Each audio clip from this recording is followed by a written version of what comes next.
बिस्मिल्लाहिर्रहमानिर्रहीम अस्सलाम वालेकुम ग्रानो कतुन को ज़मलिक इस्माइल तास्ता स्टडी में शिवाय कतुन को पेशावर खार के द मंशियात सुकून को पजिद माने द कमिश्नर लखवा द वज़ीर आला से हिदायत माने यो मुहिम शोरो पाए कि चिकम द मंशियात सुकून के कागज आइस या पाउडर या शर्स और चिकम ढेर जोड़ वक्त से शर्सीवी दाई खिलाफ दगा ऑपरेशन शो पाए कि तरदोल सौ पूरे तनान चिकम गिरफ्तार करी शो और गिरफ्तार दास न बल्कि द इलाज लपारा मुख्तलिफ चिकम द बहाले सेंटरी दी द दोबारा आगे तयोड़ शू हुकमंगु गुरु नुच दगा पाउडर या द आइस या द चर्स दा सड़े एकदम न शोरो कई दिन वड़ांदे चिकम सुमर पदे माने सर्वे शिवी सुमर बेकार शिवी नसोक द तश सुरीगटो ना द नसवारो ना शोरो वाची रोरो चर्स तराशी और ब्या वाला गम मजनवर की او دغه شانتي د منشيات او دغه طرفون تلاړ شي بیا چې په کم د آیس دا خبره کی چې کم نن سبا په خیبر پختونخوا کې هم ډیره زیاته شوې ده نو د دې استعمال اکثر د شیشې نه کیږي چې کومه شیشه یو داسې د اکثر زبوی مچ دغه پړه لکه نوجوانه طبقه سکی او هغه شیشې ته داسې وتخکاری پلیوري دی پکې او هغه لوګي او یو خوند اخلي نو چونکه قانونا د تماکو استعمال په پبلک پلیس کې او د شیشه کو مکمل بند را نو نن درته دغه سيزونه کې هم لګونته کې کاروایی کو روزان سره با زمون چې کوم اسسټنټ کمشنر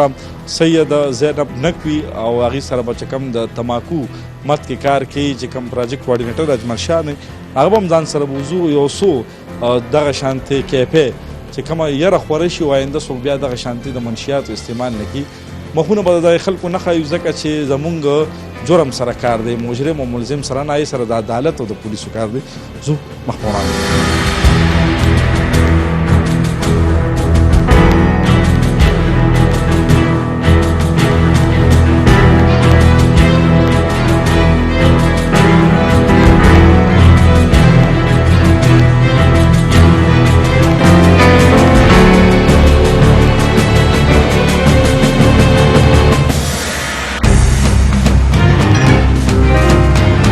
خاص لکه سر داسې دي دا شیشه فلیورز دي او دا نور شیشه اسکرو سامان دی او دا سپریم کورټ والا سوموټو چې دی هغه تحت سپریم کورټ آرډر دی چې په پاکستان کې شیشه مصنوعات نه امپورټ کېدی شي او بل د دې په اسکرو باندې هم پابندي ده هغه باندې هم خبرې کوجه دي کم مالک ته سره هم خبر अच्छा मैडम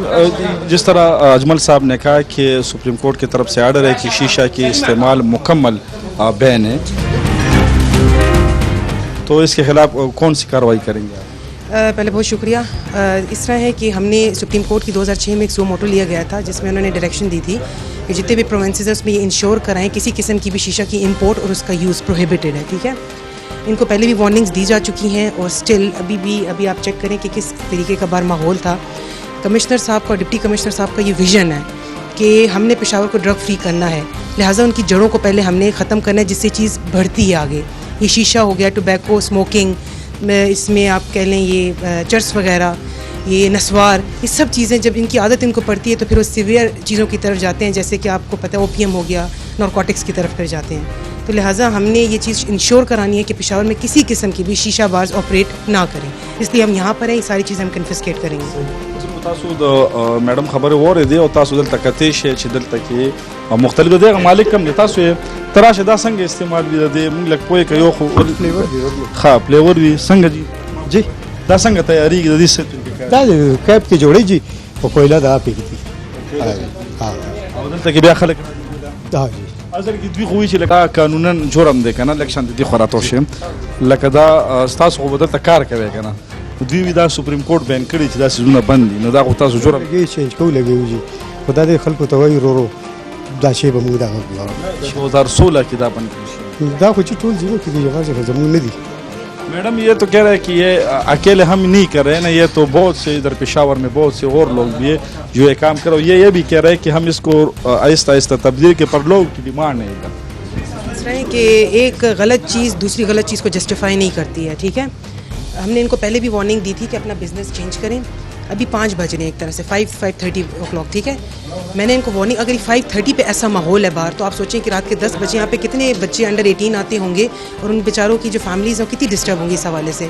इनको पहले भी मैंने वार्निंग दी, इट्स नॉट लाइक कि हम सिर्फ इन्हीं के खिलाफ है। जितने भी शीशा बार मेरे एरिया में ऑपरेट करें, मैं इंश्योर कराऊंगी कि सब के सब बंद हो, क्योंकि मैं नहीं चाहती कि किसी भी बच्चे की जो ज़िंदगी है वो ख़राब हो। यही चीज़ें आगे बढ़कर आगे इनको नशे की तरफ लेकर जाती हैं। कतुन को तासो को रहे दिल तक दा बला अजमल से पदे माने मुंग लग तफसील सर पुई की अजमल से पदे के जदी कम दा फ्लेवर यादी नु दा सेहत लपारा सुमरा नुकसान दे दी او یو دا چې لکه دا خو دوی په مختلفو دا فلیور دا سن جوړیږي په دې لکه تون کی خبر کچې هغه ته کم از کم دا پته ولګي چې مونږ سسکو دا خو زهر دی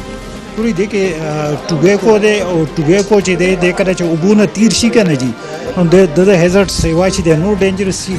او د نه علاوه د شیشه هغه چې کوم ځای کې شیشه سکره کیږي د 1 آور سیشن چې دی جی دا تقریبا د 200 سیګریټو سکولو برابر دی جی बड़ा अजीब सा माहौल बनाए हुए इन लोगों ने पता नहीं ये लोग किस चीज़ के तलाश में कि अंधेरा लाइट वगैरह और तो ये लोग इधर सिगरेट भी पड़ा हुआ है मैंने देख लिया तो जब ये लोग कह रहे हैं कि ये नुकसानदेह नहीं है तो फिर ये सिगरेट इधर क्यों पड़ा हुआ है एक बात दूसरी है कि ये वालिदैन तो किस तरफ जा रहे हैं बच्चे देखिए बस यही देखते हुए हमने इनके खिलाफ एक्शन लिया है कि भाई जितने भी शीशा बार्स ऑपरेट कर रहे हैं स्पेशली टाउन एरिया में और आपको मैंने पहले भी बताया कि जो हमारे कमिश्नर साहब हैं डिप्टी कमिश्नर साहब हैं वो विजन एक रख रहे हैं कि पेशावर को ड्रग फ्री करना ही करना है ये रूट कॉजेज़ हैं तो इन रूट कॉजेज़ को जब हम ख़त्म करेंगे तभी हम बड़े विजन की तरफ जा सकते हैं तो अगर आप जैसे कह रहे हैं कि बच्चों के लिए ये प्रोहिबिटेड हमने इसलिए भी रखा है क्योंकि उनकी सेहत के लिए नुकसानदेह है यानी अगर 1 घंटा शीशा अगर कोई ले रहा है इट्स इक्वलेंट टू 200 सिगरेट्स वो इनहेल कर रहा है तो आप सोचिए इसके कितने वर्स्ट इम्पैक्ट्स हैं बच्चे की हेल्थ पर और यहाँ पे जितने भी अभी यहाँ से लोग गए हैं वो सारे अंडर 18 ही मुझे नज़र आ रहे थे ठीक है तो आप देख लें कि ये माशरा कहाँ पर जा रहा है सही मैनेजर से वो دا دلته چې داخله کراشي نو تاسو ته سوې چې زینی سکون د پاره د سکو کنا سره پاره سکو صداغم نشته چې لکه هغه شي دی کې هغه ځاسې شغل راشي چې دغه د فروټ فلیور دی نو اصل کې دا خو دوی وی دا ټول ناستي کنه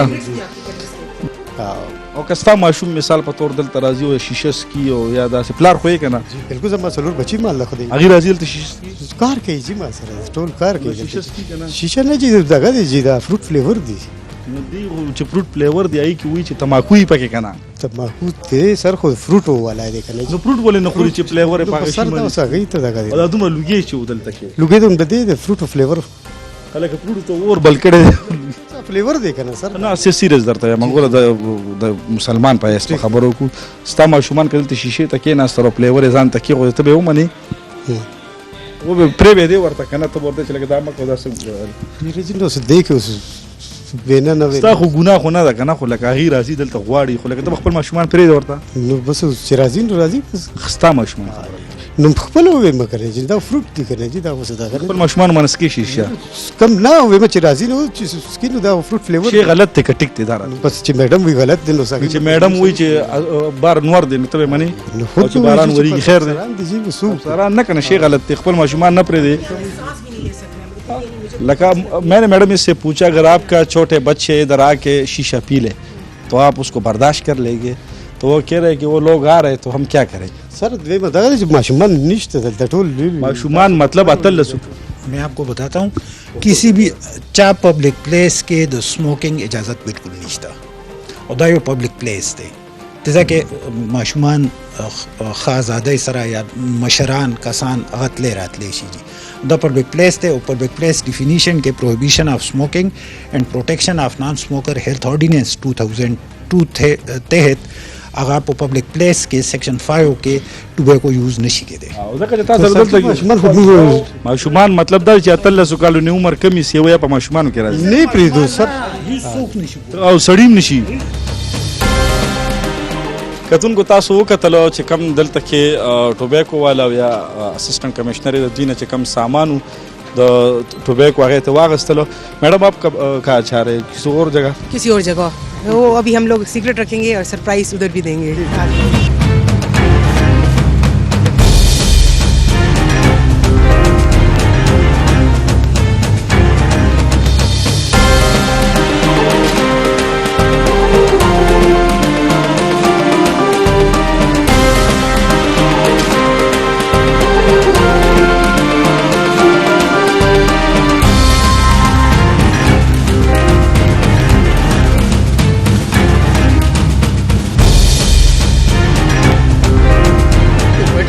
पे बाकायदा हमने बाहर बैनर्स भी लगवाए कि 18+ है ना, नॉट स्मोकिंग और सब सर कुछ हमने आपको लगवाए। रेड हैंडेड पकड़ा है, आपके मैडम, यहाँ वो पे तो शीशा वो हो मैं रहा था। एक्सेप्ट कर रहा हूँ, वो रात से हमारे दैट पास मीन्स यू पड़ा आर हुआ था। Accepting what is wrong. हाँ नहीं, आप पब्लिक प्लेस के अंदर इस्तेमाल कर ही नहीं सकते। नहीं कर सकते बेशक, इसलिए हमने ये स्मोक ستاسو نوم سره قربان محبه تا دلته کې دا شی ورکړی دی په دې لیکلي دي چې دا ډیل ون او د چپس او دا سیزو او لګولې دي دا سیزونه دي کنه نو سړی شکی کیږي کنه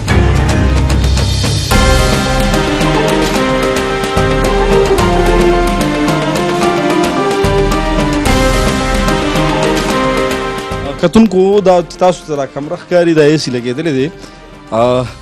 چونکې یو فیملي وه زنانو او میډم هم دا وویلو چې زنانه مخونه نه ښیو مونږ ورته د سړو هم نه ښیو زموږ صرف جرم سره کار دی دلته ناست وو او باقاعده شیشه استعمالېده او لکه دا راغلي دي دا اوس وګوره جي هر څه دي خو چونکې د خیبر ټي وي دی پښتانه یو نو نه غواړو چې تاسو ته زنانو ښیو چې دلته کې شیشه استعمالو نو دا مور پلار را لګېږي دلته کې چکر له سبق له دلته کې شیشه استعمالوي کتونکو هغه اسسټنټ کمشنر میډم خوا ولاړه تاسو دې خوا وګورئ چې تخانو ته قسم په خدای مونږ پښتانه هم دې زموږ ته راځو بیا پکې ماشومان هم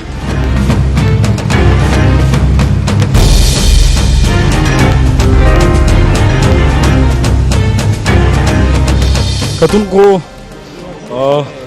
دوه ځایونه تاسو وکتل په پېښور کې او یو بل ځای روسال ته ورځي خو صرف خلک به وایي بیا چې تاسو نور څه پسې لاړ شئ نور څه پسې هم ځو مزه مزه خو صرف د شیشې د استعمال درته ښایو چې لکه ارمان چې موږ درته د خلکو د مخونه خولو چې کم معزز خلک د شیشې له راځي کم چې جرم دی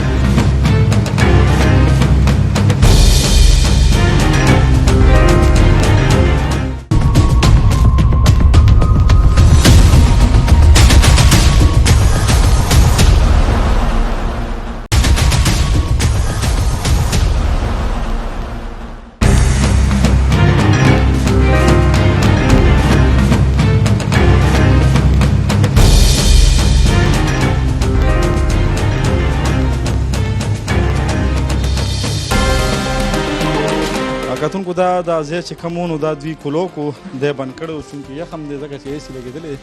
خو بیا एकदम خوبه شوه او شیشې هغه چې کوم څیزونه دي هغه دا دي موجود دي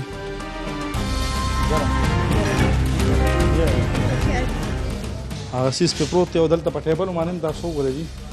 دا دی لږ نږدې کړه کیمره سرداره صرف کتونکو ګورئ ارے موجود मैडम ये लोग भी तो इधर से भाग गए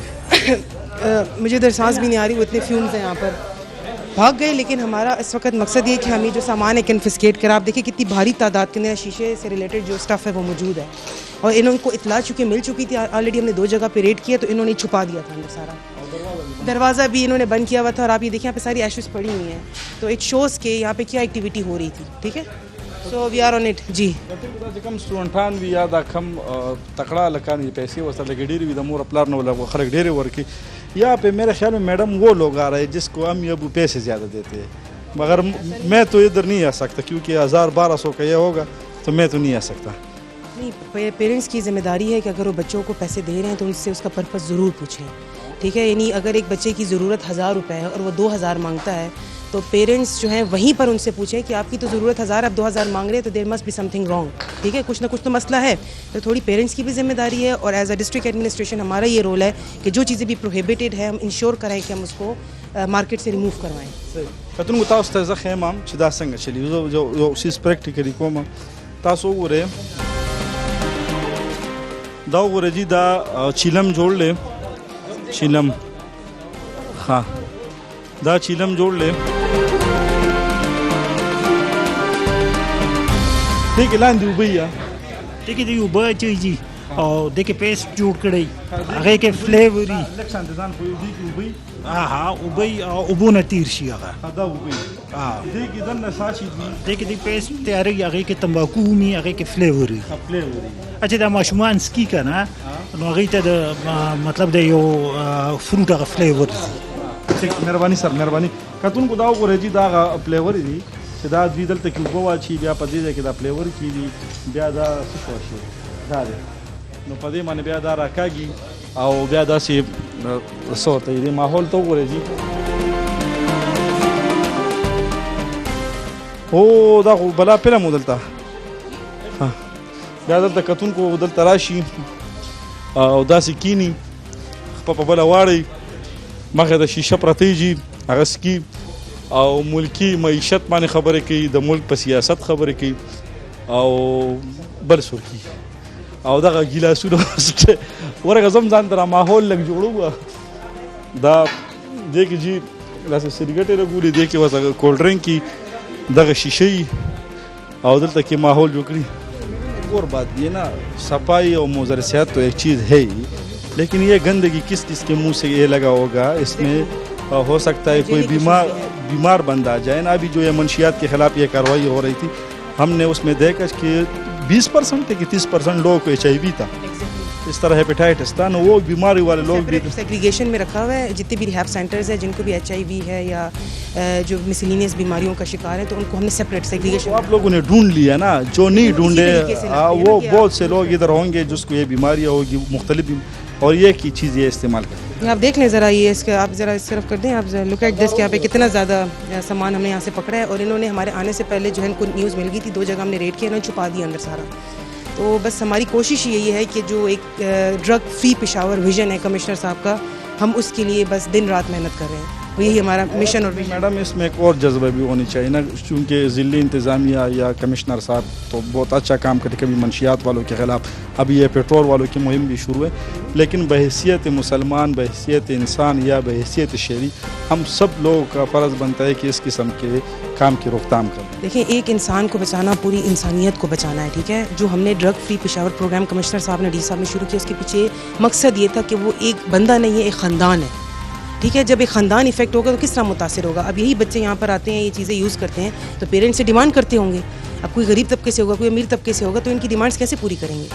قانون میں اس کے لیے کیا سزا ہے ان لوگوں کے لیے سامان کے لیے یا اس قسم کے ایونٹ اس جگہ کو بند کرنے کے لیے دیکھیں اس میں ہمارے پاس جو ہے پروہیبیشن آف اسموکنگ اینڈ پروٹیکشن آف نان اسموکر ہیلتھ آرڈیننس 2002 ہے ٹھیک ہے اس میں ہم نے یہ ابھی فی الحال ایکشن لیا ہے ہمارے ساتھ ٹوبیکو کوآرڈینیٹر صاحب اجمل صاحب یہاں پہ موجود ہیں فی الحال رائٹ ناؤ جو ہمارا فوکس ہے اٹس آن دی کنفسکیشن ہم کنفسکیٹ کریں چیزیں تاکہ جب ان کے پاس سامان ہی نہیں ہوگا تو یہ چیز یہاں پہ لوگ آئیں گے ہی نہیں خود بنا نہیں سکتے یہ خود تو بنا نہیں سکتے تو جتنے ٹائم میں دوبارہ ری پرچیز کریں گے ہم دوبارہ کے کنفسکیٹ کر لیں گے تو یہ ہمیں انشور کرانا ہے کہ یہاں پہ جو انلیگل بزنسز چل رہے ہیں وہ ٹرانسفارم ہو ٹو دی جو کہ لیگلی ہمارے قانون کے نا جس کی اجازت ہے اسموکنگ اور اس سے ریلیٹڈ ٹوبیکو سے ریلیٹڈ جتنی بھی چیزیں ہیں اٹس پروہیبٹڈ ٹھیک ہے اجمل سے وہ مختصر و اخیره پوښتنه نو تاسو چې سپریم کورټ دا په 2016 کې کنه په 6 کې 2006 کې دا بند کړی او هغه کې هغه دا وایي چې شیشه او د شیشې متعلقه چې څومره مصنوعات دي دا تاسو امپورټ کولی نشي پاکستان ته دینه علاوه د شیشې استعمال باندې پابندي ده دا خو یو خبره شته دي دا خو د سپریم کورټ هغه سوموټو اوس راشي تاسو 2002 لازم میډم کوم ذکر وکړي اگر سیکشن 5 دا وایي چې تاسو پبلک پلیس کې سموکنګ نشي کولی ټوبیکو یوز نشي کولی هغه سیکشن 7 دا وایي چې تاسو ایڈورټایزمنٹ نه کوئ ٹھیک شو جی او دا هغه سیکشن 8 دا وایي چې تاسو به انډر ایج تا 18 ایئرز نه کم تا هر چرته چې نو هغه ته تاسو ټوبیکو پروډکټس خرڅوي ٹھیک شو جی نو هغه دا دی چې دلته خو هغه ټول سیکشن وایلیشن دی تم کو تاسو مختصر شانتو کتر دغه کاروایان خو با چې میډم د خوا جاری وي که هغه دلته کې په سټي کې وي او که یا داسې نور ایریا کې وي دا کاروایان به جاری وي خو زمونږ د دې پروګرام د خودو مقصد زمونږ دا و چې مونږ وګورو چې د منشیاتو خلاف چې کومه کاروایي د کمشنر پېښور لخوا او شروع ده یا د وزیر اعلیٰ سے پیدایاتو معنی پای کې دغه شانتې 1200 نه زیات خلکو ته دوباره ژوند ملو شو پای کې ویډیوګانې مونږ کتري چې د خلکو نه ماشومان یا بچي بې درکه شوي او بیا ورته ملو شو په روغ صحت کې نو کتونکو چې کم څنګه چې ما خبر وکړه چې دغه د دې خلاف دغه کاروایان شروع دي خو بیا چې کم دلته کې ماحول جوړ شوی دی تکه توره تیاره عجیبه عجیبه تصویران چې زما چې پرانا ورسته سړی یریږي بیا په دې کې د 13 کالونو کم ماشومان چې کم دی غوی راځي او دلته کې دغه منشیات یا دغه زبوته منشیات بشان شي ځکه دین وروسته بیا دغه نور نشي جوړ شي تاسو کی میڈم آخر میں کیا پیغام دینا چاہتے ہو خاص کر والدین کو जिसको ये पता नहीं होता कि हमारे बच्चे कहाँ जा रहे हैं, हमसे पैसे लेकर है ना। और इस माहौल को आप जब देख रही है ना कि एक बड़ा डरावना माहौल है, तो मैसेज क्या देना चाहोगी? आखिर में वालिदैन को मैं यही रिक्वेस्ट करूंगी कि जब आपका बच्चा आपसे कोई एक्स्ट्रा डिमांड करता है तो आप उस डिमांड के ऊपर ज़रूर नज़र रखें। अगर उसकी ज़रूरत से ज़्यादा वो चीज़ मांग रहा है तो आखिर क्यों मांग रहा है, वजह क्या है, उसकी मूवमेंट पे नज़र रखें। तो जब तक वो ये इंश्योर नहीं कराते कि उनके बच्चे कहाँ जा रहे हैं, तब तक हम कैसे आगे प्रोसीड करेंगे। अच्छा, यही चीज़ फिर आगे एग्रीवेट करती है, इंटेंसिटी की तरफ जाती है। यहाँ से उनको मज़ा लगता है शीशे से, फिर वो नारकोटिक्स की तरफ जाते हैं, ठीक है, तो उनकी डिमांड्स और बढ़ती जाती हैं। तो अगर इस एज में या 18 से कम या 18 से ज़्यादा की एज में शुरू करते हैं तो ये चीज़ कितनी वर्स हो जाएगी with the passage of time. So यही मेरी माँ बाप से दरख्वास्त होगी कि आप एटलीस्ट अपने बच्चों पे नज़र ज़रूर रखें और उनकी एक्स्ट्रा डिमांड्स को पूरा करने से पहले ये ज़रूर सोचें कि ये डिमांड्स किस पर्पज़ के लिए की जा रही हैं। और हम एज अ डिस्ट्रिक्ट एडमिनिस्ट्रेशन ये इंश्योर कराएंगे कि ऐसे जितने भी एरियाज़ हैं जहाँ पे ये एक्टिविटीज़ हो रही हैं, आप ये माहौल देखिए कितना बुरा माहौल है, हम ये इंश्योर करेंगे कि ये चीज़ें हम कन्फिस्केट करें और जो भी मुजरिम है उनके खिलाफ सख्त इक़दाम करें।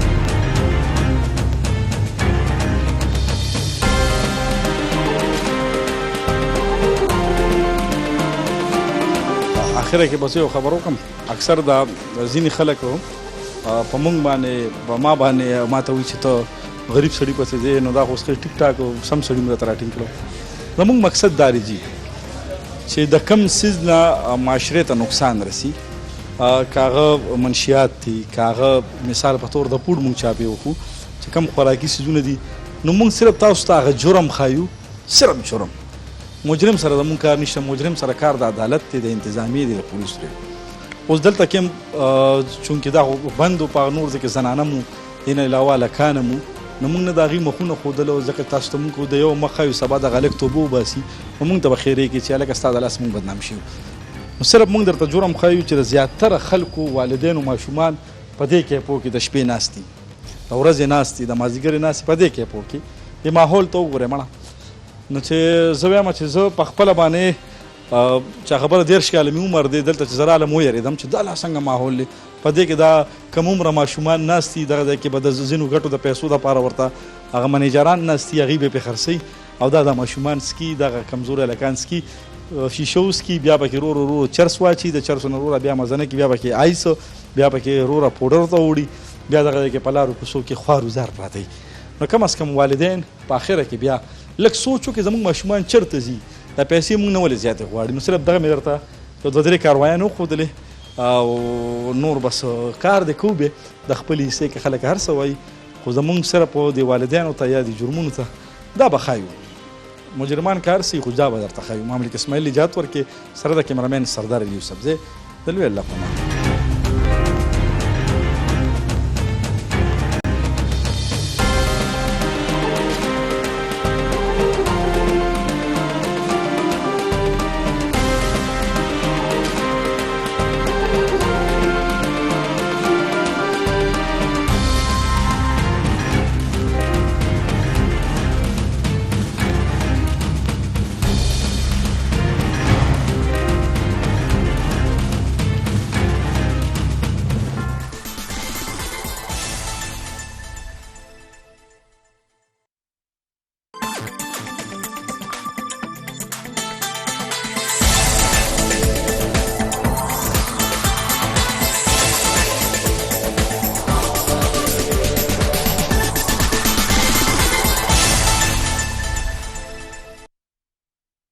आजकल की गर्मी में चाहिए ज्यादा ठंडक फौरी, इसलिए यूरोपियन टेक्नोलॉजी से बने डॉलन्स इन्वर्टर एसी के विंड ब्लास्ट फीचर से मिले 30% ज्यादा एयर फ्लो, जो करे कमरे के हर कोने को सेकंडों में एक जैसा ठंडा, क्योंकि डॉलन्स रिलायबल है।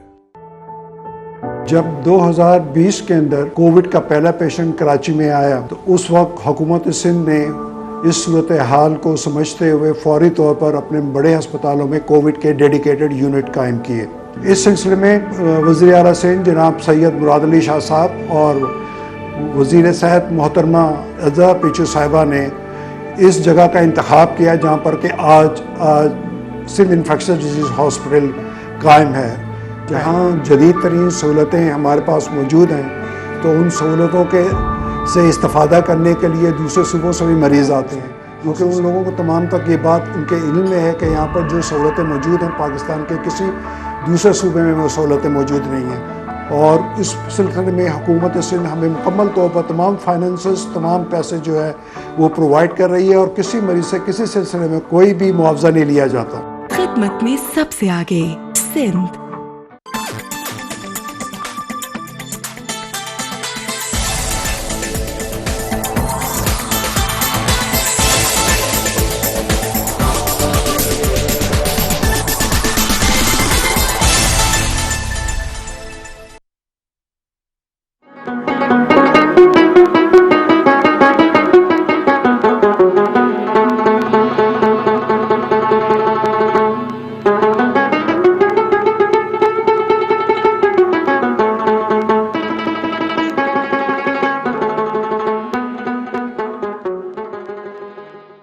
شروع کوم په نامه د خدای چې ډیر زیات بخونکی او مهربانه دی. درنو او محترمو کتونکو او اوریدونکو، زه یم اکبر سیال او ما ستاسو دپاره راوړې ده د خیبر ټي وي په شیشه یوه ځانګړې خپرونه د پښتو ادب نن او پرون. په دې خپرونه کې به موږ د پښتو ژبې ادب او د ژبې په تاریخ په دې ټولو موضوعاتو خبرې کوو. خو لکه څنګه چې څرګنده خبره ده چې ادب یا د ژوند نور علوم هر څه چې وي بغیر د آسماني کتابونو نه یو علم هم د اسمانه نه راکوزیږي. باقي چې څومره فطري علوم دي او څومره سماجي یا ټولنیز علوم دي نو هغه په یو انساني ټولنه کې وده کوي او روزنه کوي. پښتو لکه څنګه چې د دې نوم نه ظاهره ده 15,000 کاله یو زوړ تاریخ لري او دغه قام دغه پښتون قام په دې غرونو کې، په دې دشتونو کې او په دې صحراګانو کې د 15,000 کالو نه را په دې خوا میشت دی. څنګه چې انساني ټولنې او د هغې اقدار او د هغې سماجي آلات بدلیږي، د پیداوار رشتې او د پیداوار آلات چې څنګه بدلیږي، هغه شان په سماج کې، په ټولنه کې، په ټولنیز ژوند کې هم بدلونونه راځي. انسان چې دا سفر د زرګونو کالو نه تر دې دمه د مزل وکړو، تر دې دمه را رسېدلی دی، نو د غار او د غر د دور نه واخله تر دې دمه چې د څومره مزل کړی دی نو دا د په یو انساني ټولنیز ژوند کې دننه کړی دی. په انساني ټولنیز ژوند کې ادبیاتو ته څه مقام حاصل دی، بیا خصوصا ژبه په یو سماج کې، په یو انساني ټولنه کې څومره ارزښت لري او یو ژبه د یو قام دپاره څومره ضروري وي. نو دغه شان پښتو ژبه، پښتو ادبیات، د پښتو ادبیاتو تاریخ، پښتو ژبې او ادب ته ورپېښې ستونزې، خصوصا د لیک دود او املایي ستونزې او دغه شان نور بلا څیزونه دي چې هغه به موږ په دې پروګرام کې تاسو ته وړاندې کوو او زموږ ماهرین، زموږ سکالرز، زموږ پوهان د هغې نه به تپوسونه کوو او هغوی به تاسو له جوابونه درکوي. لکه څنګه چې ما ووی چې په دنیا کې 2 قسمه علوم دي چې یو ته فطري علوم ویلی شي او بل ته ټولنیز علوم. اوس ادبیات بذات خود د ټولنیز علوم برخه ده، خو ادب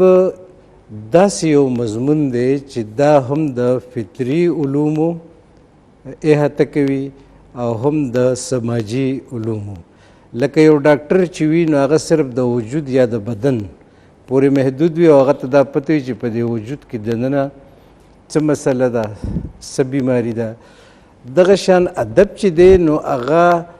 د دې انساني وجود سره د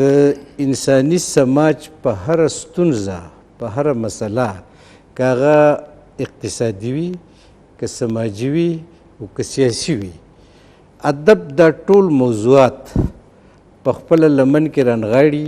او په دې باندې خبره کوي. په دې پروګرام کې به وخت په وخت زموږ سره نوموړي پوهان او سکالران ګډون کوي. په ننني پروګرام کې خصوصا زه دا ویاړ ګڼم او سعادت خپل ګڼم چې زما ډېر زیات محترم ملګری او د دې دور هغه لیکوال چې د ګوتو په شمیر په لر او بر پښتونخوا کې یو څو لیکوالان دي چې د هغې د تحقیق او تخلیق سرچینې تاندې دي تازه دي او که زه دا ووایم چې هره میاشت پس یا 2-3 میاشتې پس هغې یو نوی کتاب لیکي نو دا به بېځایه خبره نه وي. زما دا مشر زما دا ملګری مشر من اگر چې د عمر په لحاظ کشر دی خو مشر ورته ځکه ویم چې د علم په لحاظ زما نه ډېر زیات قوي دی زما نه ډېر زیات محترم دی او زما نه کار او زیار هم ډېر زیات دی. تر دې دمه دغه ملګري تقریبا 15-16 کتابونه لیکلي دي چې په دې کې څه خو په انګریزي کې دي څه په اردو کې دي او زیاتره برخه په پښتو کې ده او په دې کې نثر هم شته په دې کې د فلسفیانه علومو یو ټچ هم شته په دې کې تاریخ هم شته په دې کې تنقید هم شته او په دې کې شاعري هم شته. نو دغسې یو ډېر لوی پوهان د پښتو ژبې زموږ سره په دې پروګرام کې ګډون کوي. زه ستاسو سره معرفي کوم خپل محترم ملګری ډاکټر حنیف خلیل صاحب. ډېره مننه سیال صاحب. د ډاکټر حنیف خلیل صاحب په څنګ کې زما سره نن دویم میلمه دی د باجوړ د سیمې چې د هغه رګ و ریښه د ترکلانیو سره مربوطه ده. د میدان اوسیدونکی دی او ترکلانی دی او په ترکلانو کې اسماعیل زی دی. د پښتو ژبې یو ډېر خوږ ژبې شاعر دی او زه ورته هرکلی وایم ماهر طالب هم دی. نو ښاغلی عزیز واحد صاحب زموږ سره ناست دی هغه به هم په دې خپرونه کې تاسو سره خبرې او شاعري شریکوي. محترم ډاکټر حنیف خلیل صاحب لکه څنګه چې د پروګرام د دې نوم نه واضحه ده پښتو ادب نن او پرون سبا به ورسره پکې هم خیر شامل کړو. ډېر مختصر او ساده تپوس ډاکټر صاحب جی دا مونږ وایو چې ادب یو ځل داسې چلو شو چې په توتکان کې زموږ د ادبي جرګې غونډه وه نو د ملکنډې جنسۍ زموږ شاعران ناست وو نو زموږ د تاڼې یو ملګری ارواخات سرهندي صاحب خدای دې وبخي اوس وفات شوی دی نو زموږ په هغه ټولنه کې په هغه غونډه کې په دې بحث روانو چې د ادب څه ته وایي نو هغه ډېر په بې ساختګۍ سره یو خبره وکړه وی مړه وی ادب څه ته وایي خو ته زما ادب کوه زه به ستا ادب کوم نو آیا واقعي ډاکټر صاحب ادب دغه څیز دی چې زه به ستا ادب کوم او ته به زما کې او که نه ادب یو علم دی یو سماجي ساینس دی یو آرټ دی دا څه شی دی ادب څه ته وایي ډاکټر صاحب ډېره مننه سیال صاحب اول خو به زه شکریا ادا کوم ستاسو چې زما په تعارف کې تاسو ډېره مینه او ډېر نزدېکت وښودلو نو زه فخر کوم ستاسو په ملګرتیا راځو نیغ په نیغه ستاسو پوښتنې ته چې دا ادب رښتیا هم دا اصطلاح راځي مخې ته خو چې دا دی څه شی او په دې ډېر بحثونه هم کیږي ډېر پې شوي هم دي ډېر کنفیوز هم دي د دغه بحثونو نه ډېر خلک نتیجه هم نشي ویستی چې اوس د ادب تعریف څه دی زه کوشش کوم چې ډېر په اسانو ټکو کې او که خبره لږه رانه اوږده شوه نو داسې سټپ بای سټپ تسلسل سره د ادب تعریف کوم شروع خو دې نه کوم چې د مغرب یو سکالر دی سینټ اګسټاین دغه مشهوره جمله ده یا کول دی چې که ما نه تپوس کې چې د ادب راته ایکسپلین کا نو زه پرې نه پوهېږم او که تپوس رانه نه کې نو په هر څه پوهېږم. څه لومبی تعریف یې دا کړی دی، یعنې دا د محسوساتو دنیا ده، په لفظونو کې د دې ټول اړخونه څرګندېدی هم نشي. د احساساتو د وجدان دنیا او د وجدان دنیا ده. خو چې چا په لفظونو کې د دې څرګندونه او وضاحتونه کړي دي نو په هغې کې موږ سره زوړ ټکی خو دی ادب. په دې زوړ ټکي کې ورو تبدیلی راتلې او ورسره بیا په مغرب کې د لټریچر ټکی هم استعمال شو. دې دواړو ټکو کې د ادب تعریف یا وضاحت پروت دی. تاسو چې د خپل علاقې د کم مشر کیسه بیان کړه چې مړه ادب څه ته وایي، خو ته زما ادب کوه او زه به ستا ادب کوم. د دې ادب دا ټکی اصل کې چې د عربی دی د دې ړومبی مطلب هم دغه دی، یعنې د ادب تعریف شروع کیږي دغه ځای نه چې عزت او احترام ورکول. بیا په عربي قبایلي کلتور کې به عزت او احترام هغه چاته ورکړلی کېدی شو چې د چا به میلمستیا کېدله. که ما به تاسو میلمه کوي نو د دې مطلب به دا و چې زه تاسو ته ادب او احترام در کوم او اخلاقي طور زه تاسو یو دروند شخصیت ګڼم. نو د میلمستیا معنی هم په ادب کې شامله شوه. بیا دغه قدرونه په وینا کې راغلل، چې وینا کې راغلل نو دې سره به اخلاقي خبرې، ټولنیز شعور، په ټولنه کې د انسانانو اهمیت او مقام دا به چې کله ډسکس کېدو خبره اتره به کېده دغه قسمه خبرو ته به ادب ویلو چې په هغې کې احترام، عزت او ټولنیز شعور پروت دي. دغه خبرې چې تحریر ته راغلي نو د دې مطلب دا دی چې د ادب اوس هغه تحریر شو چې په هغې کې د ټولنې مسلې، نفسیات، سیاسیات او ټول اړخونه او هغه د انسان نه چاپیره چورلي او په مجموعي طور په ټولنه کې د انسان مقام، قدر، قیمت، اهمیت او احترام زیاتول، ټولنه ښایسته کول، په ټولنه کې امن او خوشحالي راوستل او د دې دپاره لیک کول او هغه خورول. دا شو ادب. ستاسو مطلب دا دی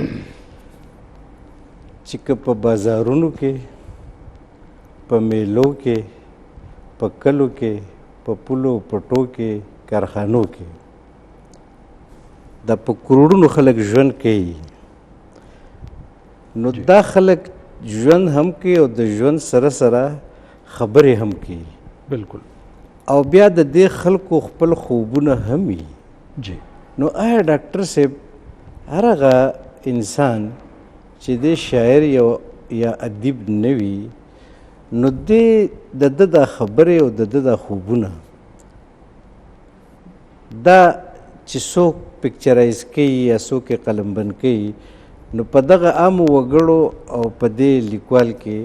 څومره توپیر دی، څومره فرق کېدی شي؟ ډېره ښایسته خبره مو وکړه سیال صاحب. زه به د شاعرۍ او د ادب هغه د تعریف تسلسل دیزي ته راورسوم کومه چې ستاسو پوښتنه ده. لومبی خو دا ده چې تاسو د ادب په هکله په خپلو خبرو کې ډېر ښه وضاحتونه وکړه، د فطري علومو، د ټولنیزو علومو خبره مو وکړه. د دې نه پسته یو درېیمه غټه درجه ده چې هغې ته موږ وایو فنون. په فنونو کې دننه یو ډېره غټه کیټګري ده چې هغې ته موږ وایو فنون لطیفه، یعنی ښکلي هنرونه، نازک، زیبا، ښایسته هنرونه. دا ادب چې دی دا په دې نازکو، ښایسته او ښکلو زیبا هنرونو کې شامل دی چې ځینې نور پکې دي، مصوري ده، موسیقي ده، نقاشي ده، سنګ تراشي ده، رقص دی، پرفارمینګ آرټس دي. دا ټول چې راجمع کې دا دي فنون لطیفه، ښکلي هنرونه، نازک هنرونه او شاعري او ادب چې دی دا په دې کې یو شامل دی. ډاکټر صاحب دلته یو سوال پیدا کېږي، دا کوم فنون لطیفه، دا کوم وضاحت چې تاسو وکړو لکه مصوري، سنګ تراشي، رقص یا دغسې نور څیزونه، جی، آیا دغه څیزونه